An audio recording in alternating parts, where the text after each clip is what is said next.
अगले साल होने वाले विधानसभा चुनाव के पहले पश्चिम बंगाल को पीएम मोदी की बड़ी सौगात 3200 करोड़ की लागत के 2 नेशनल हाईवे प्रोजेक्ट का उद्घाटन शिलान्यास किया।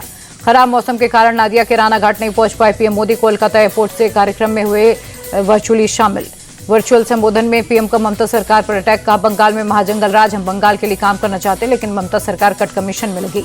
पीएम मोदी ने तृणमूल को विकसित विरोधी बताया, कहा मोदी का विरोध करना है करें लेकिन जनता को दुखी मत करो, मोदी विरोध में विकास रोका जा रहा। प्रधानमंत्री बोले बंगाल के महाजंगल राज को खत्म करने का वक्त आ गया। बिहार के बाद अब बंगाल की बारी, गंगा बिहार से बहकर ही बंगाल पहुंचती है। बंगाल के बाद असम दौरे पर PM Modi Guwahati international airport के नए टर्मिनल भवन का किया उद्घाटन। जी राम जी बिल को लेकर सोनिया गांधी का हमला, कहा मोदी सरकार ने गरीबों के हित को कमजोर किया, हमने मनरेगा से गरीबों को रोजगार का हक दिया था। सोनिया गांधी बोली मनरेगा देशहित और जनहित से जुड़ी योजना थी। जी राम जी बिल पास कर केंद्र ने मनरेगा पर बुलडोजर चलाया। जी राम जी बिल के खिलाफ कर्नाटक में बड़ा आंदोलन करेगी Congress, deputy CM DK Shivakumar का ऐलान, बोले सरकार के नाम बदलकर योजना को खत्म किया। जी राम जी बिल के खिलाफ हैदराबाद में कांग्रेस का प्रदर्शन, सैकड़ों की संख्या में सड़क पर उतरे कार्यकर्ता, मोदी सरकार के खिलाफ नारेबाजी। जी राम जी बिल को लेकर विपक्ष हमलावर सुप्रिया सुले बोली योजना से गांधी का नाम निकालकर सरकार ने बड़ी गलती की, इसके खिलाफ हमारी लड़ाई जारी रहेगी। राहुल गांधी पर बीजेपी का बड़ा हमला, गौरव भाटिया बोले भारत विरोधी शक्तियों से मिलते हैं राहुल, जर्मनी में जॉर्ज सोरोस की सहयोगी कॉर्नेलिया वोल्स से मिले। बीजेपी प्रवक्ता बोले विदेश में भारत को बदनाम करने की साजिश, देश के नेता प्रतिपक्ष देश विरोधी शक्तियों से मिलकर भारत के खिलाफ षड्यंत्र कर रहे। गौरव भाटिया बोले राहुल इंडियन स्टेट के खिलाफ लड़ाई लड़ने की बातें कर रहे हैं, भारत की छवि को धूमिल करना उनका चरित्र, उनके डीएनए में ही भारत विरोध। पश्चिम बंगाल दौरे पर आरएसएस प्रमुख मोहन भागवत सिलीगुड़ी में बोले जो खुद को हिंदू नहीं मानते उनके पूर्वज हिंदू थे, जिसके हृदय में भारत भक्ति ने वो हिंदू नहीं। मुर्शिदाबाद की बाबरी मस्जिद पर बाबा बागेश्वर का बड़ा बयान, कहा विदेशी आक्रांताओं के नाम पर धार्मिक स्थल स्वीकार नहीं। बाबरी मस्जिद पर पंडित धीरेन्द्र शास्त्री की चेतावनी, कहा बाबरी बनेगी तो बाबा आएगा, ऐसा हुआ तो हिंदुओं ने उससे 92 दोहराने के लिए तैयार। भगवान राम पर तृणमूल विधायक का विवादित बयान, मदन मित्रा बोले भगवान राम हिंदू नहीं मुसलमान थे, उनका कोई सरनेम नहीं था।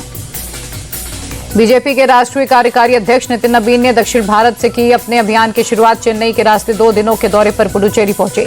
हिजाब विवाद को लेकर मुख्यमंत्री नीतीश कुमार पर एफआईआर दर्ज, महबूबा मुफ्ती की बेटी इर्तिजा ने श्रीनगर में दर्ज कराई एफआईआर। दिल्ली एयरपोर्ट पर मारपीट, एयर इंडिया एक्सप्रेस के पायलट पर यात्री के साथ मारपीट का आरोप, एयरलाइन ने पायलट को निलंबित कर ड्यूटी से हटाया। दिल्ली एनसीआर में आज भी प्रदूषण से राहत नहीं, कोहरे के कारण और भी बड़ी मुसीबत, जीरो रही विजिबिलिटी। घने कोहरे के चलते रेल और हवाई सेवा बुरी तरह प्रभावित, दिल्ली आने जाने वाली 50 से ज्यादा ट्रेनों में देरी, दिल्ली एयरपोर्ट से 129 विमान कैंसिल। लखनऊ बीजेपी ऑफिस में जेपी नड्डा की अध्यक्षता में बड़ी बैठक, सीएम योगी, प्रदेश अध्यक्ष पंकज चौधरी समेत कई पदाधिकारी शामिल, संगठन के कामकाज को लेकर चर्चा। बीजेपी दफ्तर में कल एसआईआर प्रक्रिया को लेकर होगी अहम बैठक, यूपी के सभी सांसद विधायकों को मीटिंग में आने के निर्देश। एसआईआर को लेकर अखिलेश यादव का बड़ा दावा, कहा फॉर्म 6 के जरिए 2 महीने में 2 करोड़ नए वोटर्स जोड़ने का दबाव, सरकार की तरफ से बेलोस पर दबाव बनाया जा रहा। अखिलेश यादव के बयान पर केशव मौर्य का पलटवार, का एसआईआर को लेकर रोज एक नया ट्वीट, उनकी नई दिनचर्या, विदेशी घुसपैठियों से मुक्ति के लिए एसआईआर जरूरी। कप सिरप मामले में सीएम योगी के शायराना टैग पर अखिलेश यादव का उसी अंदाज में जवाब, का अपना चेहरा ना पूछा गया आपसे, आईना बेवजह तोड़ा गया। अखिलेश बोले कप सिरप मामले के आरोपियों को सीएम का संरक्षण, कोटिन भैया कालीन भैया जो भी हो सबके ऊपर चले बुलडोजर। सीएम योगी के बयान के समर्थन में ओपी राजभर, बोले कप सिरप मामले में सपा के कई लोग शामिल, समाजवादी पार्टी माफियाओं को शरट देने में माहिर।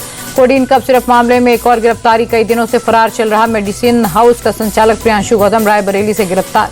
कप सिरप मामले पर यूपी बीजेपी अध्यक्ष पंकज चौधरी बोले आरोपियों के प्रति हमारी जीरो टॉलरेंस की नीति, जो भी दोषी होगा उसे बख्शेंगे नहीं। बढ़ते प्रदूषण के बीच दिल्ली के स्वास्थ्य मंत्री का बड़ा दावा, कहा जल्द पोल्यूशन को कंट्रोल कर लेंगे, ईवी योजना आते ही हालात सुधरेंगे। टीवी सीरियल महाभारत में युधिष्ठिर का किरदार निभाने वाले गजेंद्र सिंह साइबर ठगी का शिकार, मुंबई साइबर सेल ने कार्रवाई कर 98,000 रुपए लिए वापस। बदायूं में दिन दहाड़े ज्वेलरी शॉप में लूटपाट, हथियारबंद बदमाश तमंचे की नोक पर नकदी और सोना चांदी लूटकर भागे, गांव वालों ने पीछा कर बदमाशों को दबोचा। लखनऊ में छत पर खेल रही बच्ची के सिर में लगी गोली, शुरुआती इलाज में डॉक्टर्स ने मामूली चोट समझकर लगाए टाके, बाद में सर्जरी कर गोली निकाली गई। मैनपुरी में कचरा बनाने वाले नाबालिग बच्चों को के साथ बर्बरता, दबंग ने कपड़े उतरवाकर मुर्गा बनाया, जमीन पर नाक रगड़वाई, हाथ जोड़कर रोते बिलखते रहे बच्चे। दिल्ली में फर्जी सरकारी नौकरी रैकेट का पर्दाफाश, आईएफएसओ यूनिट ने गिरोह के 2 आरोपियों को पकड़ा, एएसआई और संस्कृति मंत्रालय की फर्जी वेबसाइट बनाकर निकालते थे भर्ती। अहमदाबाद में पुलिस वाला ही बना भक्षक, मामूली विवाद में महिला को थप्पड़ जड़ा, थाने में महिला की शिकायत पर जांच हुई शुरू। बिहार में ताबड़तोड़ बुलडोजर एक्शन जारी, समस्तीपुर में अतिक्रमण पर नगर निगम का बुलडोजर चला, सरकारी जमीन कब्जा मुक्त कराई गई।